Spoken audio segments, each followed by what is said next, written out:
Hello,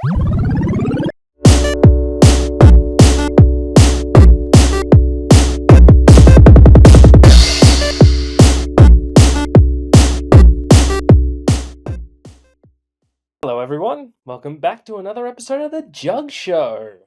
So, today we're going to be talking about a specific character and his upcoming event. Ladies and gentlemen, Dr. Victor Von Doom. So, with the upcoming event of One World Under Doom, I really want to actually talk about the character, as well as come up maybe with a few theories and seeing where the new event will lead. After tricking Doctor Strange into giving him the role of Sorcerer Supreme, Doom has now locked himself up in Latveria, and in only a few more weeks, we will see what he's actually been cooking up behind the field. So, first off, let's talk about what we sorted in the Storm comic, Storm number issue 4. Now, we didn't exactly get much, but we did get a little bit of a view of Doom's character. So this is actually a very good starting point to One World Under Doom. We're really seeing his power, and we're seeing the kind of guy that he actually is, and which could actually be a premise of what's going to be coming in One World Under Doom. What I mean is, we actually are talking about Doom. We have Morewa talking about Doom and the things he's gone through. Like, Doom has actually been through some very horrible things as a when he was just a child. Both of his parents were killed. So his mother died at the hands of Mephisto after making a deal, but his father's tragic death is something that really shaped the man. If you don't know, Doom's father was persecuted by the Baron of the land of Latveria at the time. He was supposed to do something. He was supposed to help heal the Baron, but he couldn't, or something happened. And I'm not exactly 100%, I can't exactly 100% remember, but I remember that the Baron's men hunted down Victor's father and Victor to kill him. But what led to his death was the fact that Victor's father gave all his clothing and warm clothing to a young Victor. And he died while cradling Victor when he was probably just about. They never really say the age of comic characters, but Victor was definitely he was still a child. He probably wouldn't be any older than 10, and he felt his own father's dead cold hands clutching him, trying to keep him safe. So Doom actually does understand bigotry. He has experienced bigotry, but compared to characters like Storm, he became very relentless against fighting against bigotry to the point he butchered the Baron, butchered his family, and took control as becoming King of Latveria, where he rules an iron fist. So he has his sense of virtues because he does genuinely take care of the people of Latveria. Like, he gives them there's no crime, there's no people want from nothing, there's no famine, they get everything they possibly need, they get the Medicare, they get the healthcare they need, that they just have to listen to Doom. This is the ultimate problem of Victor Von Doom, his ego. Beneath his egos and his twisted virtues, he is actually a good person. But there's so much of this ego and his belief that only he knows what's right, and which leads him to be more violent. It leads him to think less of life, which twists the good man inside, which is a very unfortunate when it comes to this character. But it also makes him very fascinating, and if you really think about it, it's what makes One World Under Doom such a fascinating event coming up. We're going to see what the world would look like if it is actually under Doctor Doom. See, compared to other characters like Wilson Fisk, or the Red Skull, or Joker, or Lex Luthor, or all these characters that have desired world domination, they only do it so they can consolidate power. They feel like they should be in charge because they're the smartest, or they're the craziest, or they believe their ideal is right, when really their ideal is something that's actually like removing all sense of individuality. Dude doesn't want to remove individuality from people. He just thinks that only he is correct. See, this is part of this is the problem with it. He's not bigoted in any way. He just views everyone as he just views himself as the superior human. But he does know what's good for people. He does know what people need. He does know what people need to survive. He does know what rights people should have, and he believes they should have them, but only if they admit he's right. If they admit that he's smarter. If they admit he's in charge. He's a very confusing, complicated character, and he's very interesting. Even with his villainous history, sometimes being straight up villainous to being more complicated, he's just he's a very attractive character when it comes to gaining fans, when it comes to just being interested in comic characters, really. Because he's not two-dimensional. We're not going to see him doing the same thing over and over. He's even had his own times as a hero or trying to be heroic. He genuinely cares for the planet. He genuinely cares for humanity. He wants them to stand higher than they are standing now. He wants to protect them from people that would do them harm. The problem is he doesn't see himself as one that could do them harm because he believes that he's right, and if it means that somebody needs to be removed, it means they should be removed. But he would also remove people that would probably do the most heinous things. This is where it actually even gets interesting, because we've gotten the previews for One World Under Doom that's coming out in a few weeks, and we see him using Baron Zemo. Now, when these previews, the textless previews, they came out weeks ago. When they showed him with Zemo, a lot of people's were saying, "Why is he with Zemo? This is so uncharacteristic of Doom." And in a way, it is, because Doom would never actually team up with a Nazi, and because of that, people were starting to freak out. But I figured, with this level of power, there is no way that he would team up with Zemo. He would definitely either control him or possibly even kill him. But I think but from what we've seen from the text in the preview, he is probably controlling him. And this is actually something that's probably working in Doom's sense of humor. Because if you want an example of Doom's hatred of fascism, you can actually not look no further than Al Ewing's Venom. When sent back to the World War II, he was just relentless in killing the German soldiers on all the Nazis. He was not holding back, and he was absolutely furious. These are people that Doom actually hates. He does not stand for any forms of bigotry because he's experienced that, and he believes people have every right to exist and be who they are. Just problem is when they get in his way, or when they question him. So anyway, continuing on with the concept of Doom and what could happen in One World Under Doom. So we know now that he's definitely controlling Zemo, and he's probably viewing what he's doing with Zemo as a sense of punishment. Because Zemo, he does hate people. He is a bigot. He does. So the fact is, he's getting him either by mind control, or by threat, to help people that are less fortunate, people Zemo would look down on. So this is probably a punishment via irony, and that's a very Doom thing for him to do. What's interesting about One World Under Doom is I don't know for certain if we have actually experienced this level of power for Doom. We have had God Emperor Doom. Well, no, wait, hang on. No, yeah, we've had God Doom, the White Cloak Doom from Secret Wars. And that's a totally different situation. He created the world around it. He created what he thought he could have a world that he could rule. It's a fascinating concept, but it's not the same as what we're getting with God Emperor Doom, the Sorcerer Supreme. The Sorcerer Supreme role is a role not of ruling; it's of protection.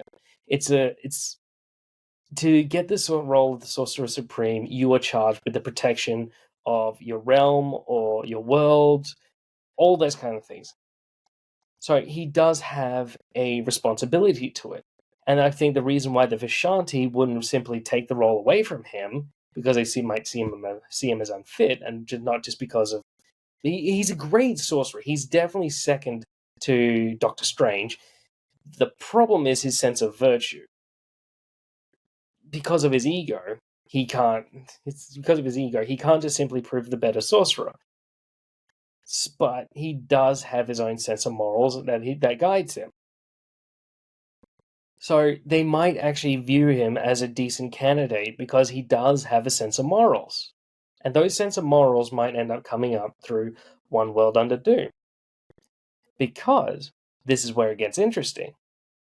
While we've seen him mind control Zemo, and while it might be implied some politicians are going to be mind control about him, what I think could be interesting after One World After Doom, when like they break free all the mind controllers, beat Doom, give Strange the Sorcerer Supreme role back, or maybe whatever. I don't know how it's going to end, but I think a fascinating thing that might happen after it is that some people are going to say that maybe we should let Doom keep control because things might actually end up getting better. But they just have, if they just say that we'll listen to Doom, we'll do what Doom says, even if it is under an iron fist, the world might actually end up being better. This is the scary thing about Doom. He is intelligent. He does see things how they are. He doesn't have a sense of hope or faith in the rest of the human race. He can't have faith in other people. That's what separates him from the Fantastic Four. They all four of them, Reed, Sue, Ben, and Johnny, they have to have faith in each other. So that's how they usually end up escaping his traps and getting out and beating him. They all have faith in each other that together they can actually beat Doom. And Doom has never actually beaten them because he doesn't have faith in anyone except himself. And because of that, from some oversight or maybe some sense of arrogance, something happens and he gets his ass kicked. So this is what's going to make One World Under Doom very interesting. We're going to get bad because Doom's got an ego, but we might also see a better world. And we've had that scenario a lot of times before, but I feel like this one's going to be like it's going to have its own sense because it's still an individual and it's not like some sense of neutrality or something. This is a guy that genuinely thinks and genuinely has good values. He knows a lot of right from wrong. He just believes himself above all that. But he does know what people need. He does know that people deserve to have senses of comfort. They deserve to have Medicare. They deserve not to struggle so much in their lives. That's where I think this is going to be a very interesting event. He's not going to give like some sense of paradise utopia where you kind of question everything. He's going to give people what they need and a sense of what they want. But they have to say that he actually can do that. That's what I think is going to come from One World Under Doom, and why I think it's going to be very tricky for the heroes. He's going to give people like some senses of desire, or they're going to give him some form of comfort, and then the heroes are going to question whether or not if they should stop it, or if they're going to keep going. They know they're going to have to deal with people that they're probably going to have to ask that they're going to go back to struggling again. That's what's going to make the event so interesting. Don't get me wrong. Doom has had a history of being a very, classic cartoon villain. And sometimes it's good. It's just a bit of fun. And, that's the funny thing about Doom. When he's being very cartoony, your classic, I'm going to rule the world villain, just without any of the sense of the balance of good and evil in him, he can actually just be fun. Because he is a very cool idea for villain. He does have the diplomatic immunity. He is very intelligent. He knows magic and all that. So many different adaptations of him have actually been very, very cool to watch. One of my personal favorites, in fact, is Iron Man the animated series. No, not animated series. Invincible Iron Man. The one where Tony Stark is a 16-year-old. I love that show. You should check it out. Highly recommend it. So, and here's some of the things we do know. about the upcoming event of One World Under Doom. So, in Storm, he offers the idea of protection for the mutants. This isn't out of character for Doom. He's actually done this type of thing before. He has offered protection for mutants before, especially mutants in Latveria. We've seen that during the Krakoan era. They're loyal to him because he gives them what they need. And he doesn't persecute them. So Doom protecting mutants is definitely a thing he would do. What Storm doesn't appreciate is that she knows he views it as it's still his sense of ego, it's still his sense of pride, and that's going to get in the way of why she trusts him. And he's how do I word this? This is the fun part about Doom. He's a very complex character. And for all we know, the ending of One World Under Doom could lead to the return of the invincible Iron Man persona. No, not invincible. Infamous Iron Man. You just got to think of the alliterations.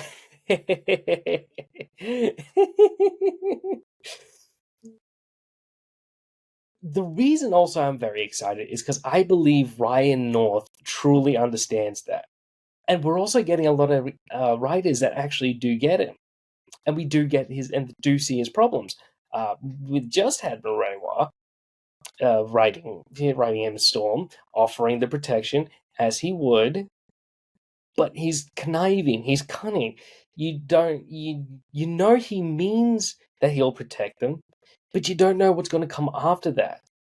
Because, they might just not like him. There might be something they don't like about what he's trying to do, and he'll view that either as a threat or as an insult or something, and may take it to the extreme. Ugh. And another thing we do know, Valeria is going to be involved in it. So this is actually this is where it really, really gets interesting. This is why he's the ultimate archenemy of the Fantastic Four. He's part of the family. Now we know that in one of the Fantastic Four issues, or in one of the upcoming One World Under Doom, Valeria is going to be involved. For two reasons I love this. One, it actually takes seriously the close relationship they actually have together. Valeria and Doom are actually very close in a way of a personality. You could almost say she takes after her Uncle Doom. Although the fact is her sense of I suppose you could say viciousness could actually come from Sue. She's not one to mess with. So the idea, I really enjoy the fact they are remembering that how close they actually are, but the fact is, Valeria also has a sense of morals.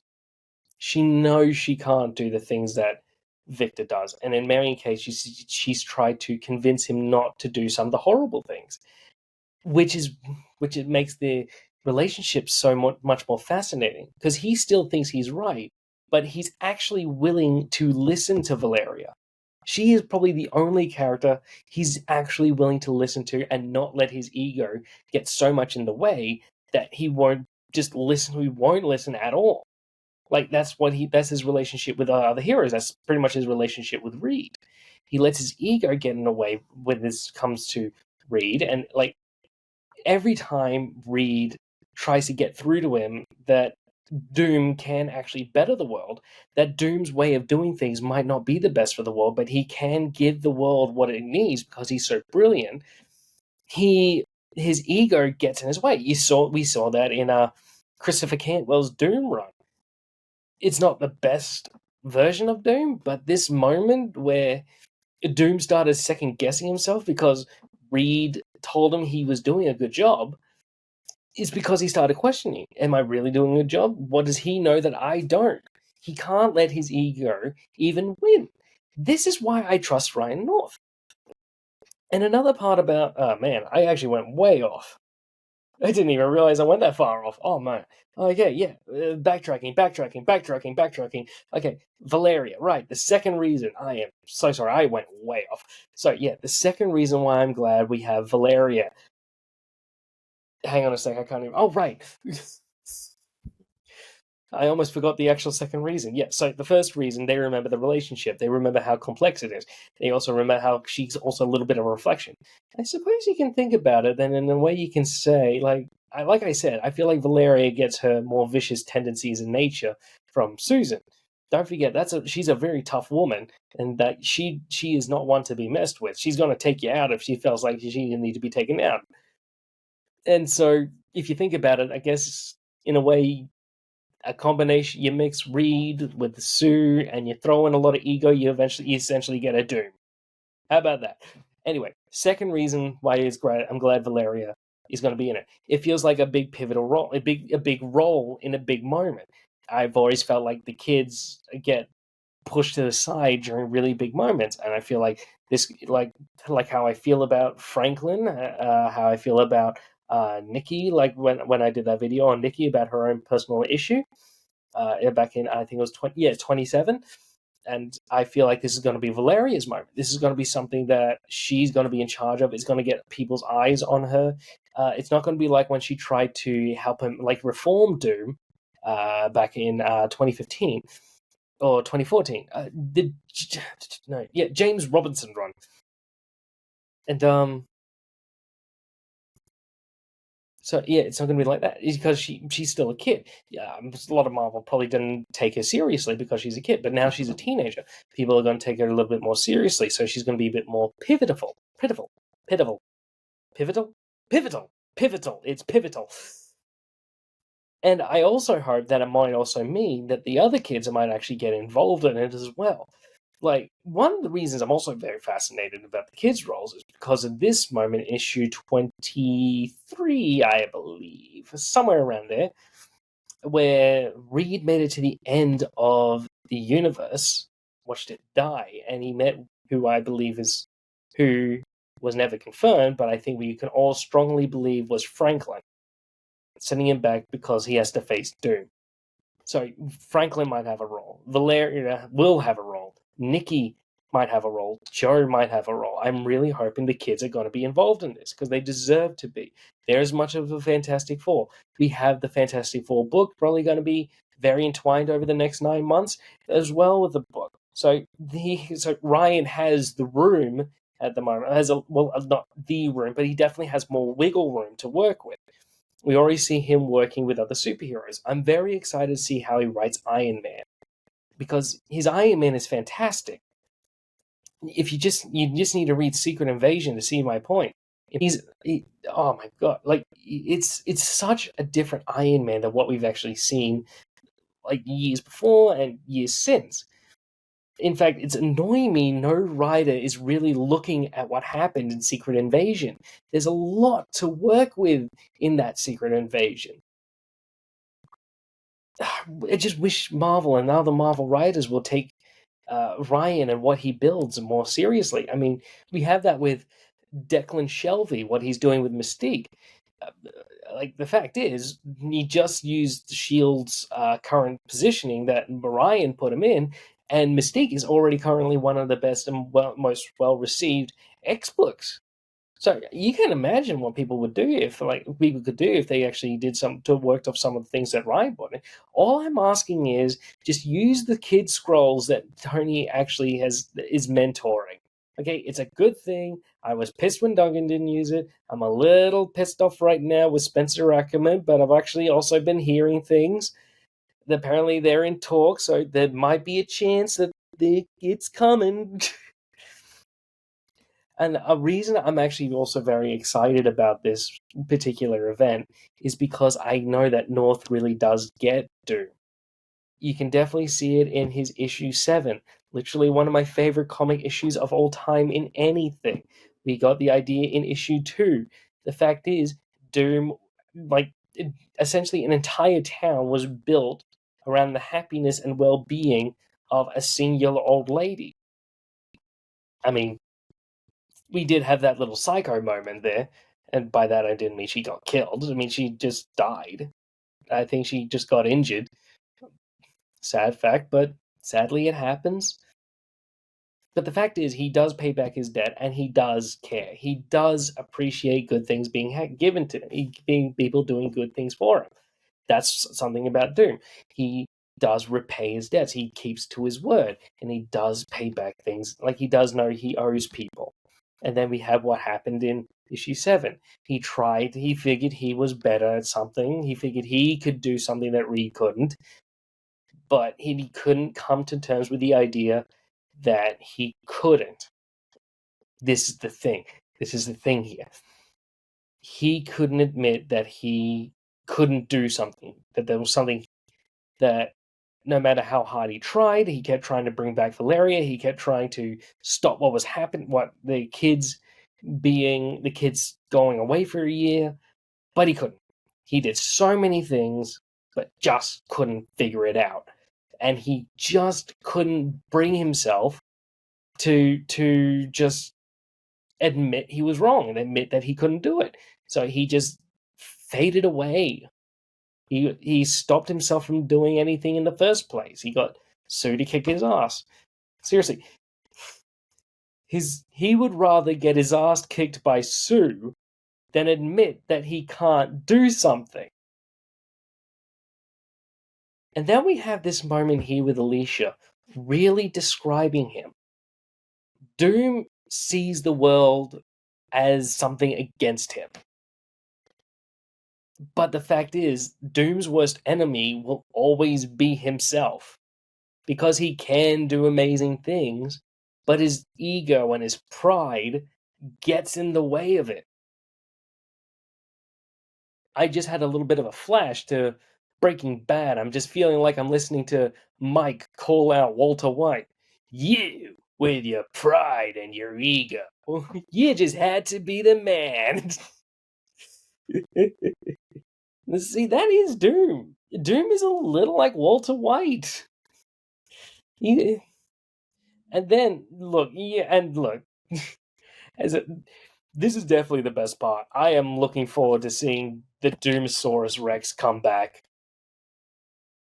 Like, it's something that just, let's face it, if you like dinosaurs when you were a kid, you're gonna like dinosaurs forever. Literally, my 30th birthday party was dinosaur themed. I had little dinosaurs. I've now got a big Ankylosaurus. I now have on my work desk. I got Lego Ankylosauruses. Oh my! Dinosaurs are awesome. So I'm looking forward to the Doomosaurus Rex coming back. I'm really hoping we also get some of the other heroes coming back with their dinosaur versions. I love the Diplodocus. Isn't it a Diplodocus? The Diplodocus Tony Stark. You can actually see Ryan enjoys writing Tony. Just give him the damn book. Anyway, back on track. So we're dealing with two Dooms. Do we know if Doomosaurus is actually Sorcerer Supreme of his world? Because then we're dealing with two Sorcerer Supremes. Or are we just dealing with two powerful mages? That's a big question. That's what's actually really fascinating. This is why this is a whole new level of Doom, especially how they ended up turning against each other in the books, in the previous books when we got introduced to the Doomosaurus and the dinosaur universe. Oh my god, I really want Ryan on a book on that. Oh, not lying. So I don't think the tricks that Fantastic Four used before, like how Ben convinced them to go against each other, is going to work this time. I think this is where I think One World Under Doom is actually going to get very, very, very fascinating. They agree on, like, a good thing needs to happen. They're going to put aside a sense of ego for a more lax version of control. So they're going to put their differences aside. They're not going to put their different. They're going to put their sames aside, work together, get the level of control that they want, and bring the world to what they think that it should be. This is going to be very fascinating bunch of books, especially tie-in issues we're going to get. I cannot and I'm very shocked that it's a 9-issue event. This is going to take up most of our year. I don't even know if the Fantastic Four are going to go for it the entire time? Are we just going to get 9 issues of the Fantastic Four fighting Doom? Or is it just going to be the 9 issues of Ben not having his rocks anymore? I'm curious to why Doom does that. Is this another situation of Doom thinking, I can do what Reed can't because now I can use the magic to turn Ben back to normal? I know we've had that situation a lot of times, but I'm very fascinated by this one. Because it's not just Ben wanting, like, last time we talked about Ben becoming human again, he had the opportunity, but he turned it down because he thought this was a better way to connect with his kids. And I'm wondering, how are they going to react to him being human? I don't think it's going to be a strong reaction or anything, but I feel like you'll feel a slight change in the dynamic. And I'm actually really excited by this one. Because how is he going to turn back? Because this is just magic. It's magic. It has a more permanent feel to it. It has a more permanent sense to it. I really can't figure out where this is going to go. This is a beauty part of Ryan's writing. You can't figure him out because he's going to do a lot of fun things. He's going to do some random things, maybe because they're funny, and also because he's a very intelligent writer. I just can't get on the same wavelength as him. I'm very excited because I know Ryan gets the character. He knows that he does have morals and virtues, but they're twisted by ego. That if he could just get out of his own way, he wouldn't need the Sorcerer Supreme role. He wouldn't need the Mask. He wouldn't need the Doom bots. He wouldn't need the Doom, all the whole thing with the Doom, all the old doominess about everything. He's just if he could just see past all that, he would actually wouldn't need schemes to take over the world. He could just, people would probably want him to lead. The heroes would help him. I'm very curious to how this is all going to end, because I don't think it's going to be as simple as the heroes win, Doom gets exiled, and the Strange just gets the Sorcerer Supreme role again. Ryan isn't that kind of writer. He subverts expectations. Like, I remember when Secret Invasion was coming out, we all thought that it was just going to be something for the MCU, and, well, it kind of was, but it was his own idea. The Skrulls weren't the entire enemy. It wasn't going to be the same like the superheroes all getting turned and no one figuring it out. Maria figured it out, unlike the TV show, where that was the biggest indication that it was not going to be that great. But he's a different kind of writer. He doesn't follow a formula that we've seen many, many times. He brings things to the table, and he does actually have a few things knocking around. Still a couple of mysteries here and there. For starters, one that comes to mind. What happened to that little baby squid that we saw in 23, 24, 23, 22? Yeah, the one that we saw wrapping around Johnny's hand. Where did those meteors come from? From 16, I think it is. 16. Is the big glowy Franklin going to have something to do with something here? What was another one? Yeah, there are a few more mysteries lurking. Like Nicholas Scratch, is he still going to be involved? I know he's had something happen to him in Steve Orlando's Scarlet Witch run. I'm not sure what happened there, but could that be something? Who knows? So yeah, let's wrap this up because I didn't even realize I was rambling like that. Wow.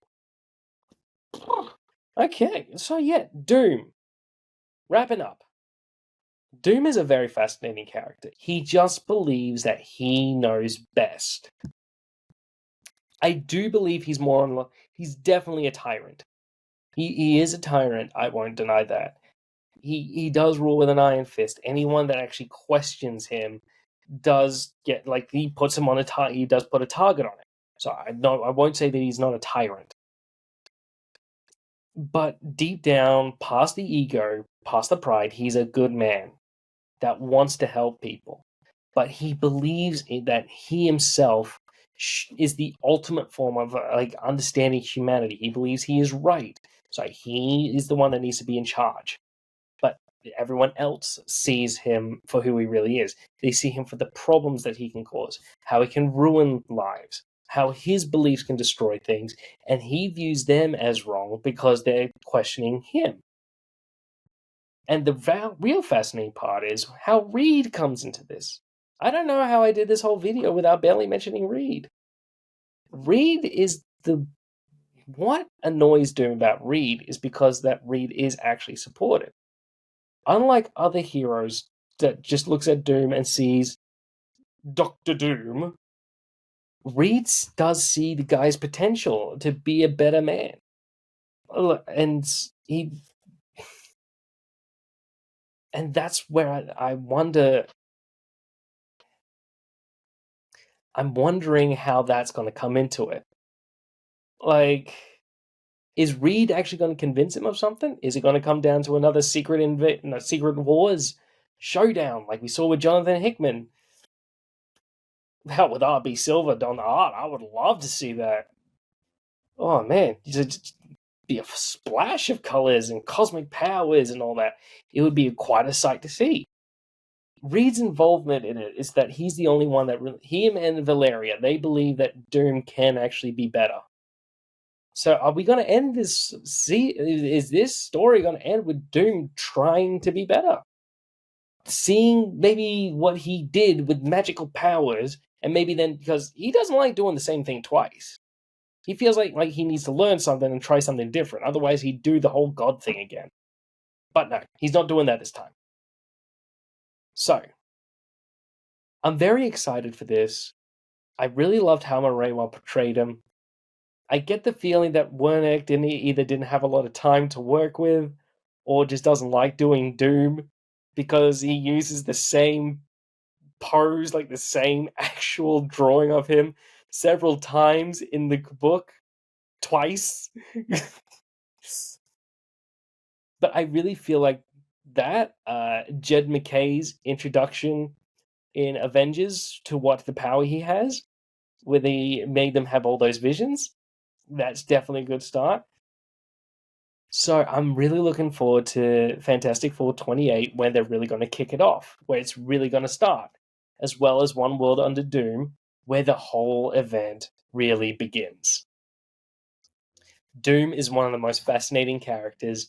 This is going to be a great book because North truly gets Doom. He doesn't just see him as the cartoony villain. So, well, that's all I've got to say on that. Actually, you know what? I have more to say. We're going to continue this when the books start coming out. We've already gotten a few coming out. I just really needed to do this little, let's call it a prelude, so we can really know what we're getting into when the One World Under Doom truly starts. So, thank you for tuning in. Leave a comment in the section below. Tell me what you think of Doom. Tell me how you feel about the upcoming comic series of One World Under Doom and its tie-in issues, if you're excited for any of them. Please leave a like and subscribe, because I really do appreciate it. It really keeps me coming back, and I hope to see you guys again. I really appreciate you coming and watch. So, hope you have an absolutely fantastic day, not filled with Doom, unless you really like the Doom. I'm probably going to rewatch this and see all the Dooms and Fantastics and things I say. Boy, this is... Anyway, thanks for tuning in again. So, bye!